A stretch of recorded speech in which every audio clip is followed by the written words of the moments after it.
Deputy John McGuinness. Just to say that the Brexit or no Brexit, regardless of how it turns out, this debate quite clearly is putting the government on notice. Notice to quit. You have a litany of failures, as I see it. Health is just one.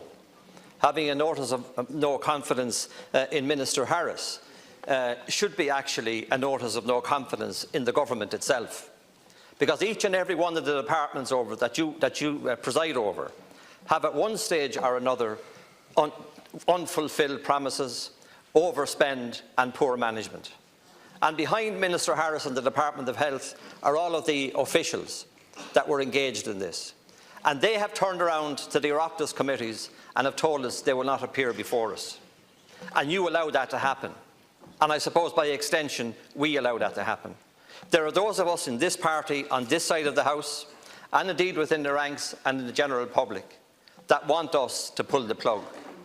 I want to ask you, in the face of Brexit, to have an orderly wind down of your government.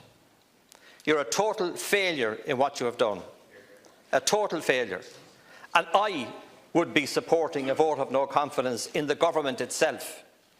Because you cannot leave you, Minister, on your own. The rest of them bought into it as well. The rest of them were there when you were telling the story about the overspend and so on.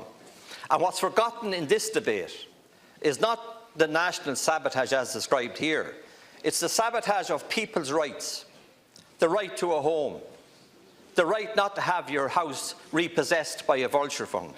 The rights of Ben Gilroy and others. We may not like him, but the fact of the matter is he's in lockup. So there are many rights that you have ignored.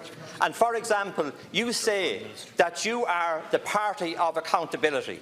But when it came to voting for the recent Comptroller and Auditor General's bill put forward by this party, you refused to support it. I actually don't know anymore why we support you. I don't know why we sit on our hands and allow this to happen. But I can tell you one thing, that both the public and this House, I would say the majority in this House, have had enough of your government, and you should go. Deputy.